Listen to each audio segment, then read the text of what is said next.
L'invité de la matinale, Louis Dauphren, Simon Tatro.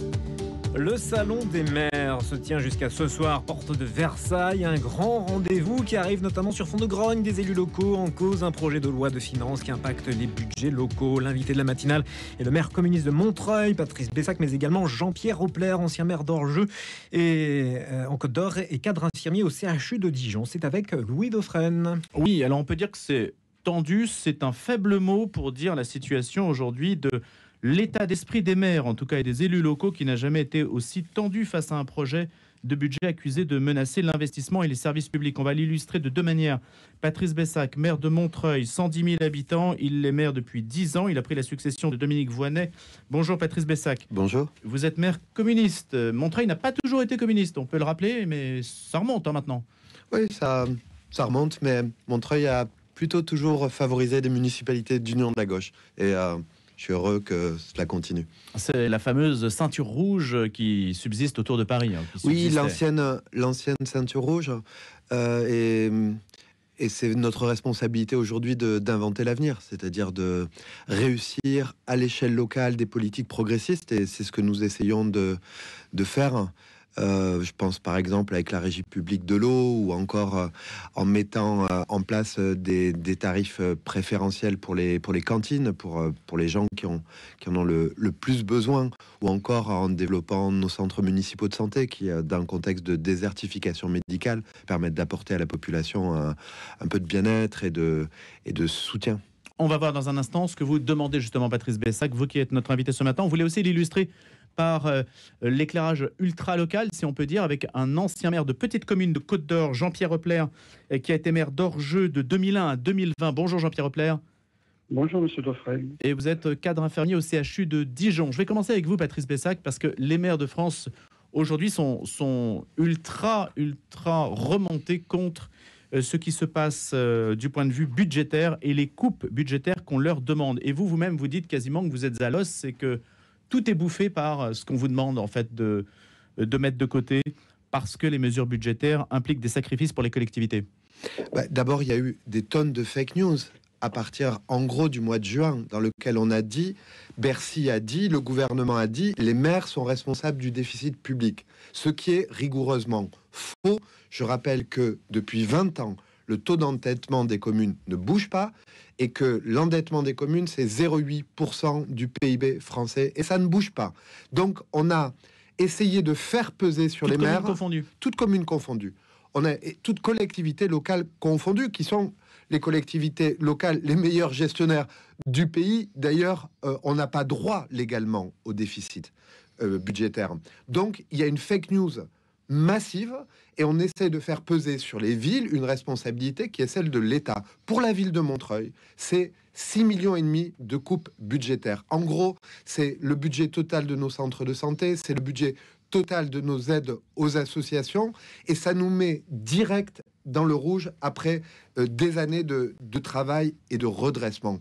Et moi, j'en veux beaucoup au président de la République parce que le président de la République, pour électorat ainsi que ses ministres ont en fait menti aux Français sur la réalité du déficit de l'État, qui est un problème réel, et aujourd'hui est en train d'une certaine manière, de se décharger de ses responsabilités sur les élus locaux. Je trouve ça indigne comme procédé, et je pense que les élus locaux ont raison de dire et d'affirmer lors du congrès des maires qu'ils veulent obtenir de la part du gouvernement un vrai acte de respect.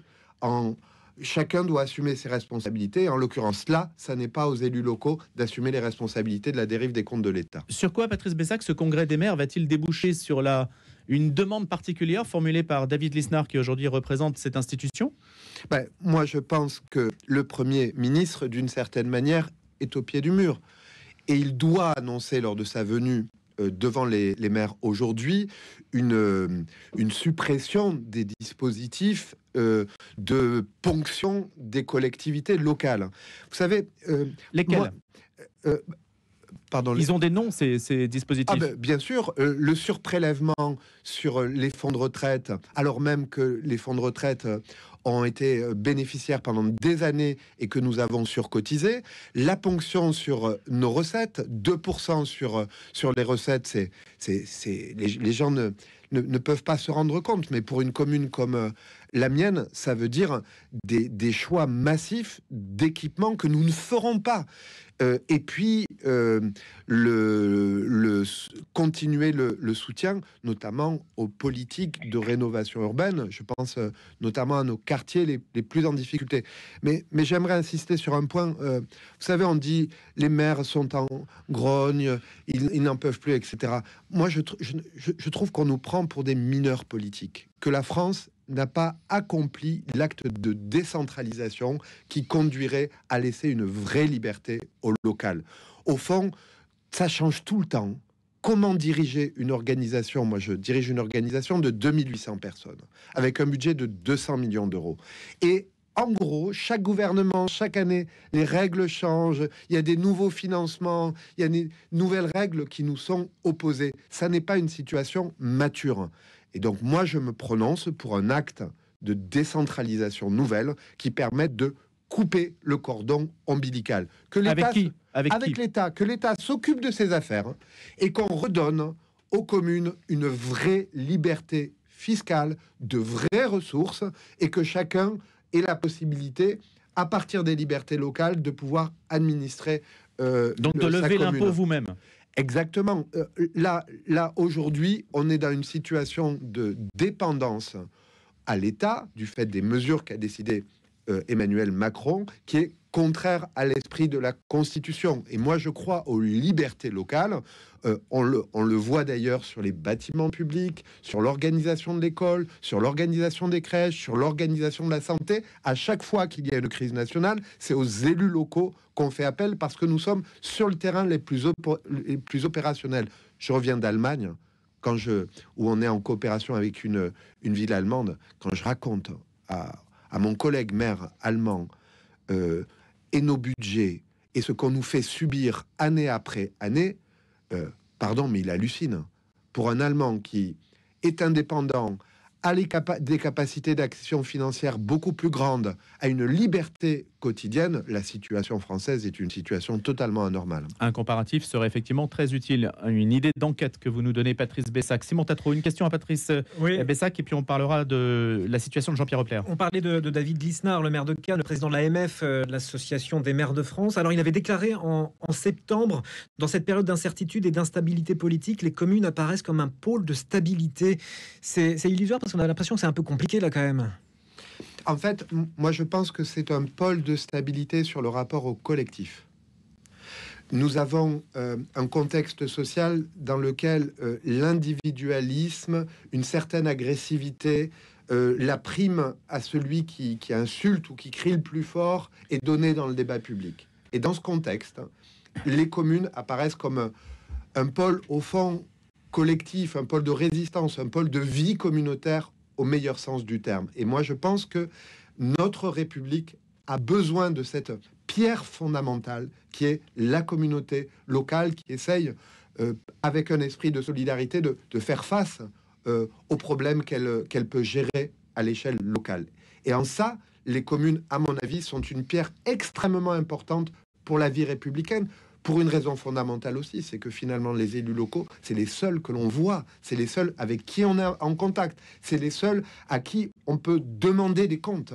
Et parfois, le maire est appelé à répondre pour tout le reste des niveaux, et notamment le niveau gouvernemental, alors que souvent nous n'avons aucun pouvoir sur ce qui se passe et nous sommes très peu écoutés. Donc je pense que le président de l'AMF a raison d'attirer l'attention sur la grande fragilité de notre démocratie et le fait que les communes sont une pierre importante. Vous savez, quand on regarde les démissions des maires, il y a le risque d'un crash démocratique aux prochaines élections municipales. Et donc je pense qu'il faut que le gouvernement prenne conscience que la démocratie passe par la démocratie locale et donc par de vraies liberté. Élection de 2026 et vous faites l'apologie, en fait, Patrice Bessac, de la subsidiarité que défend le christianisme, hein, c'est-à-dire de pouvoir gérer au plus près l'échelon de proximité par rapport aux décisions qui sont prises d'en haut et souvent des décisions technocratiques et illisibles. On va illustrer aussi la question par la situation de petites communes rurales. En Côte d'Or, Jean-Pierre Opler a été maire d'Orgeux de 2001 à 2020, donc on prend aussi un petit peu de champ avec 20 ans, si je puis dire, d'arriéré et d'expérience. Jean-Pierre Opler, je voudrais que vous détailliez 3 dispositifs, l'un qui a été instauré par Nicolas Sarkozy, l'autre c'est la DGF, dont l'évolution de la DGF a eu des effets dramatiques, hein. Et puis la loi NOTRe. Est-ce qu'on peut juste faire ces 3 points? Oui, oui, bien sûr, monsieur Dauphren. Donc, oui, j'étais maire de 2001 à 2020, dans cette petite commune de 500 habitants à proximité de Dijon. Et j'ai accompagné ces bouleversements de dotation fiscale pour les petites communes, et ça s'est fait dans la douleur. Donc je dirais que c'est pas un phénomène récent. La grogne aujourd'hui des maires est légitime, tout à fait légitime, mais elle était tout autant il y a 10 ans, parce que déjà ces finances étaient menacées. Donc le SPIC a été instauré sous Nicolas Sarkozy, il était alors président. Et sur une idée de départ... Donc c'est le fonds de péréquation intercommunale, hein? Oui, excusez-moi, oui, fonds de péréquation intercommunale. Donc ça a été instauré en 2011 par le président Sarkozy, avec cette idée vertueuse apparemment, hein, d'aider les communes en difficulté financière en sollicitant les communes à fort potentiel fiscal, c'est-à-dire celles qui avaient le taux d'imposition réputé le plus faible. Alors à l'époque, beaucoup de communes importantes étaient engluées dans des remboursements d'emprunts toxiques qui avaient été imprudemment signés. Et le résultat était terrible pour les petites communes, parce que cet impôt était très modeste au départ. On va parler de budgets qui sont déjà par rapport à ceux qu'évoque M. Bessac, bien sûr. Hein. Mais en 5 ans, durant le mandat de M. Hollande, cet impôt a doublé chaque année, c'est-à-dire que de 1000, il est passé à 2000, puis 4000, puis 8000 par an. C'est-à-dire que pour l'honorer, il fallait que moi, maire d'une petite commune, je lève une ligne de crédit, d'impôt particulier pour le financer, de 2 à 3% chaque année. Et ça donne Jean-Pierre Opler, 180 000 € en 2020 pour 14 communes de la communauté de communes qui représentent 15 000 habitants. Oui, ça, c'est le montant de l'impôt. Juste, je demande à Patrice Bessac, lui, quel est le montant pour vous, Patrice Bessac, de cet impôt, le FPIC, le fonds de péréquation? C'est pas stabilisé parce que les règles sont en train de changer. Je peux pas vous. Ah, donc ça change encore. Je peux pas vous répondre. Mais ça augmente ou ça baisse? Franchement, c'est dans le projet de loi actuel, c'est illisible pour une commune comme la nôtre. A priori, on redeviendrait contributeur, c'est-à-dire contributeur net, c'est-à-dire on devrait à nouveau verser de l'argent au fonds de péréquation, mais je vous dis, ça reste très flou dans l'organisation. En tout cas, c'est un premier point qui a laminé une petite commune, apparemment, si on écoute Jean-Pierre Opler. Est-ce qu'on peut parler de la dotation globale de fonctionnement, Jean-Pierre Opler, un mot? Oui, un mot. Alors, cette dotation, c'est de l'argent que verse chaque année l'État pour aider les communes à payer leurs frais de fonctionnement. Hein, c'est payer les salaires, l'intérêt de la dette, des choses comme ça. Donc des dépenses de fonctionnement qui sont à différencier des dépenses d'investissement. Et jusqu'en 2011, là aussi, cette DGF augmentait de 2 à 3% par an. Au gré de l'inflation, ça permettait de compenser cette érosion monétaire. François Baroin, en 2011, était ministre du Budget. Il a gelé l'augmentation de la DGF, qui a déjà été un coup dur pour les communes. Et puis, sous François Hollande, Emmanuel Macron étant au budget, cette dotation a fondu de 50%. C'est-à-dire que là où vous touchiez 100 en 2012 et espériez pouvoir toucher 110 en 2017, eh bien vous ne touchez plus que 50. Ça a été un effet de ciseau avec le fonds de péréquation qui a été dramatique. Ça a complètement asséché les finances communales, des petites communes notamment. Et pour vous, Patrice Bessac, le fait que la DGF est fondue d'abord, il faut... à Montreuil, je rappelle, Seine-Saint-Denis, vous êtes maire depuis 2016. Moi, je pense qu'il faut faire un peu d'histoire et se rappeler que l'État est impécunieux vis-à-vis des collectivités locales et ne respecte jamais ses engagements. Mais ça fait longtemps, nous dit Jean-Pierre Opler. C'est avant Emmanuel Macron. Ah oui. Et là, c'est François Baroin et Nicolas Sarkozy. Il a tout à fait raison. Nicolas Sarkozy, avec la taxe professionnelle, on nous avait dit la main sur le cœur, vous retrouverez à l'euro près vos ressources. Mensonge. Ensuite, il y a eu les baisses de DGF non annoncées, c'est le gouvernement Hollande-Valls. Ensuite, il y a eu les mesures de François Baroin, monsieur a raison de le rappeler. Il y a les mesures sur la taxe d'habitation, qui en réalité, on nous avait dit la main sur le cœur, vous retrouverez tout votre argent, et in fine, à nouveau, 2 ans après... Par le biais de la TVA. Exactement, on nous ment sur la réalité. Et donc, moi, je pense qu'il faut les communes, la seule solution, c'est se détacher de l'État. Il faut des ressources fiscales propres, parce qu'on nous transforme à la fin en mendiants. Et ça veut dire... C'est parce que on parle des dotations, mais il faut savoir aussi que chaque ministre, quand il arrive dans son bureau, invente une manière de nous faire des petites subventions.